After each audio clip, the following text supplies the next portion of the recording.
Assalamualaikum warahmatullahi wabarakatuh. Saya Naswa Aryani Putri, Program Studi Sistem Informasi, Fakultas Ilmu Komputer, Universitas Dua Perjuangan.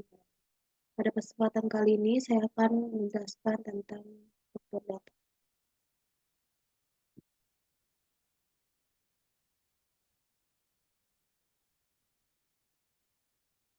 Yang pertama ada struktur data tree. Tree adalah tipe struktur data yang sifatnya non-linear dan berbentuk hierarki, karena pada data tree tidak disimpan secara berurutan.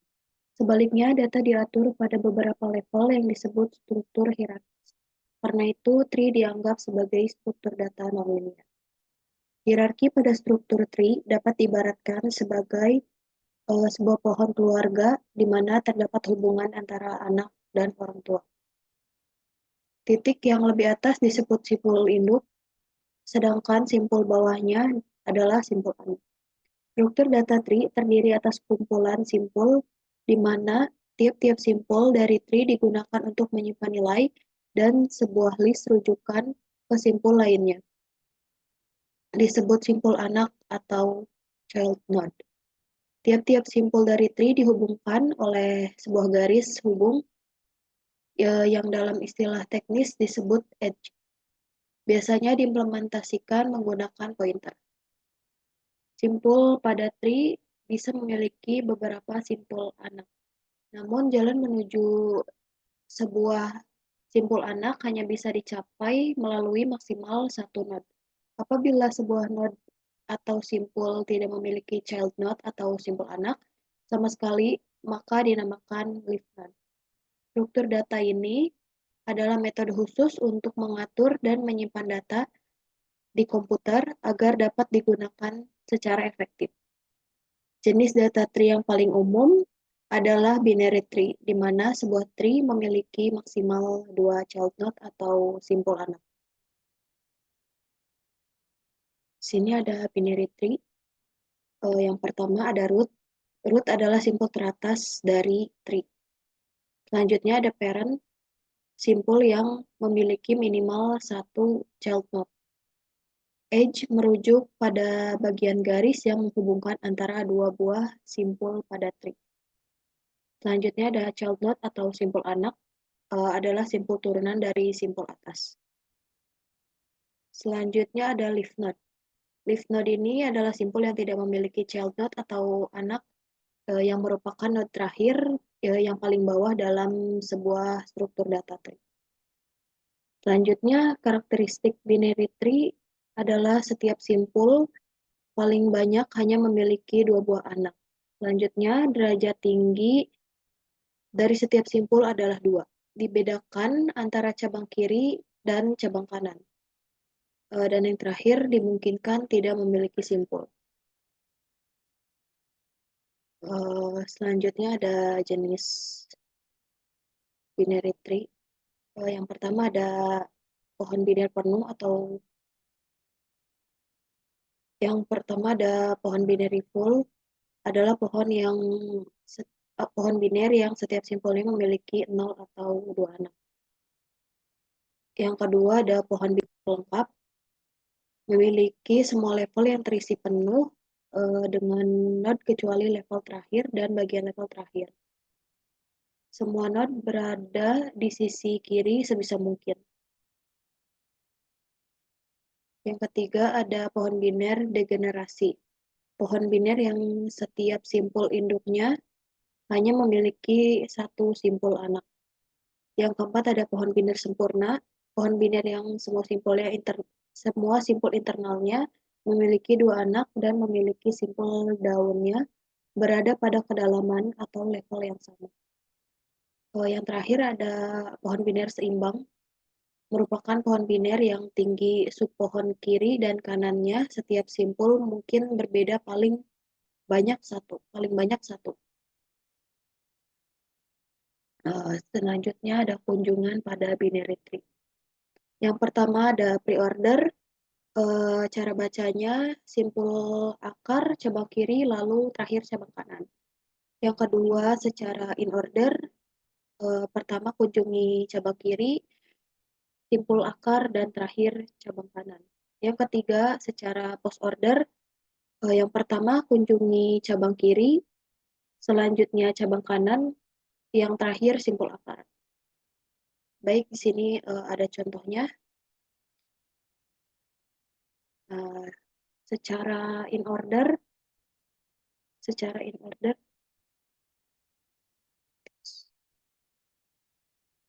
secara in order nih ya, cabang cabang kiri kita baca dari sini, sehingga diperoleh 4, 2, 5, lanjut ke simpul akar 1, lanjut ke cabang kanan dari cabang kiri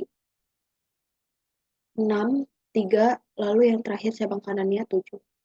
Selanjutnya secara pre-order, kunjungi simpul akar 1, selanjutnya cabang kiri 2, 4, 5, 3, 6, lalu yang terakhir 7. Yang terakhir post order, kunjungi cabang kiri 4, kanan 5, selanjutnya 2, 6, 7, 3, lalu yang terakhir simpul akar 1. Sehingga diperoleh angka-angka seperti berikut. Selanjutnya ada struktur data graph. Graph adalah jenis struktur data umum yang susunan datanya tidak berdekatan satu sama lain atau non-linear. Graph terdiri dari kumpulan simpul berhingga untuk menyimpan data dan antara dua buah simpul terdapat hubungan saling berkaitan. Simpul pada graf disebut dengan vertex atau V, sedangkan sisi yang menghubungkan antar vertex disebut edge. Pasangan XY disebut sebagai edge, yang menyatakan bahwa simpul X terhubung ke simpul Y. Sebagai contoh, terdapat graf seperti berikut. Graf tersebut memiliki dua buah vertex dan 4 pasang sisi atau edge. Dengan vertex disimbolkan V, edge E, dan graph disimbolkan G. Ilustrasi di atas dapat ditulis dalam notasi berikut. Untuk V-nya,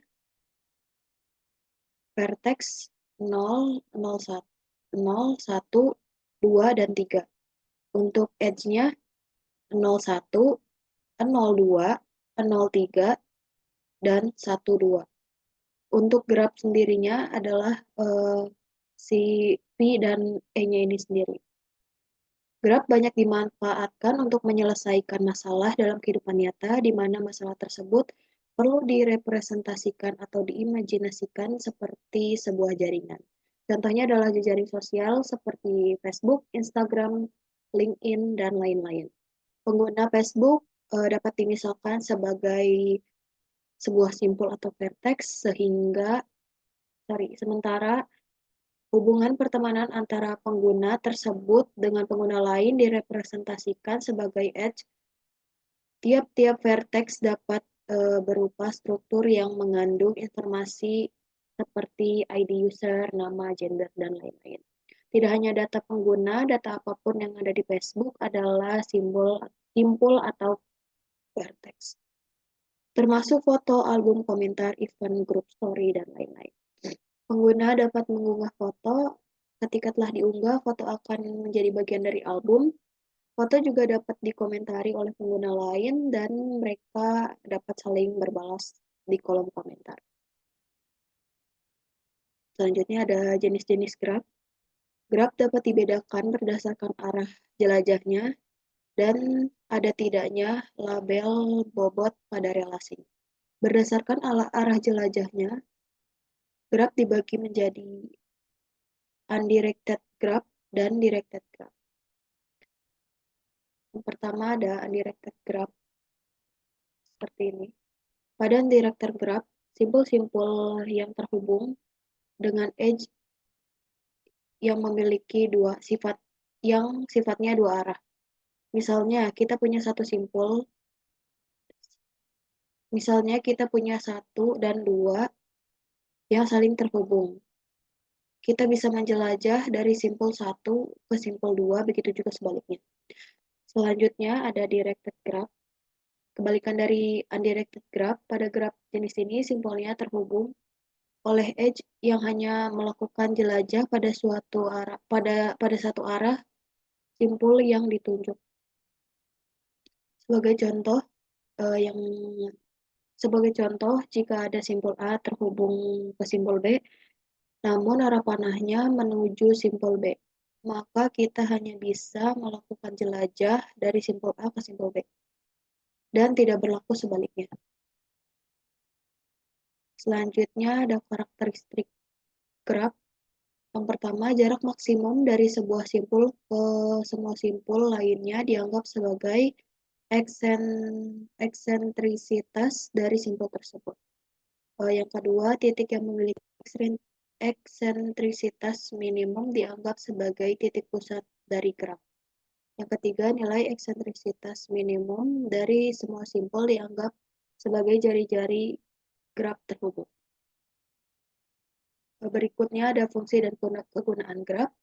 Graf digunakan untuk merepresentasikan aliran komputasi, digunakan dalam pemodelan grafik, dipakai pada sistem operasi dan alokasi sumber daya. Google Maps menggunakan graf untuk menemukan rute terpendek. Graf digunakan dalam sistem penerbangan untuk optimasi rute yang efektif. Selanjutnya, struktur data hastable. Hastable merupakan struktur data yang asosiatif menyimpan data. Dalam hal ini, data disimpan dalam format array, di mana setiap nilai data memiliki nilai indeks uniknya sendiri. Akses data akan menjadi sangat cepat jika Anda mengetahui indeks dari data yang diinginkan. Dengan demikian, hastable menjadi struktur data di mana operasi penyisipan dan pencarian data terjadi sangat cepat terlepas dari ukuran data tersebut. Hastable menggunakan array sebagai media penyimpanan dan tekniknya untuk menghasilkan indeks suatu elemen yang dimasukkan atau ditempatkan. Contoh studi kasus pada penyimpanan data. Hastable digunakan untuk menyimpan data dengan efisien. Data yang diambil dan dimasukkan ke dalam tabel dengan waktu konstan, asal tidak ada bentrokan yang signifikan. Terakhir ada operasi dalam struktur data hastable. Yang pertama ada pencarian atau search, digunakan untuk mencari elemen pada hastable berdasarkan kunci atau indeksnya. Pencarian dilakukan dalam menggunakan hash untuk menghasilkan indeks elemen yang dicari. Yang kedua ada penyisipan atau insertion. Operasi ini digunakan untuk menyisipkan elemen baru ke dalam hash table. Elemen baru yang akan ditempatkan dalam indeks yang dihasilkan oleh fungsi hash. Yang ketiga ada penghapusan atau deletion. Digunakan untuk menghapus elemen dari hash table berdasarkan kunci atau indeksnya. Elemen yang dihapus dari indeks yang dihasilkan oleh fungsi hash. Yang keempat ada update. Operasi ini digunakan untuk mengubah nilai data yang sudah ada dalam hash table. Nilai elemen dapat diubah berdasarkan kunci dan indeksnya. Yang kelima ada collision handling. Terjadi ketika dua atau lebih elemen memiliki indeks yang sama setelah melalui fungsi hash. Operasi ini digunakan untuk menangani collision dan memastikan bahwa elemen-elemen dengan indeks yang sama dapat disimpan dan diakses dengan benar. Yang keenam ada resize. Operasi ini digunakan untuk mengubah ukuran hash table jika jumlah elemen data yang disimpan melebihi kapasitas yang ditentukan. Resize dilakukan untuk menjaga efisiensi dan kinerja table hash. Kemudian yang ketujuh, yang terakhir ada iterasi. Operasi yang digunakan untuk mengakses dan memproses semua elemen atau data yang ada di dalam hash table secara berurutan. Sekian pemaparan materi dari saya. Kurang lebihnya mohon maaf. Wassalamualaikum warahmatullahi wabarakatuh.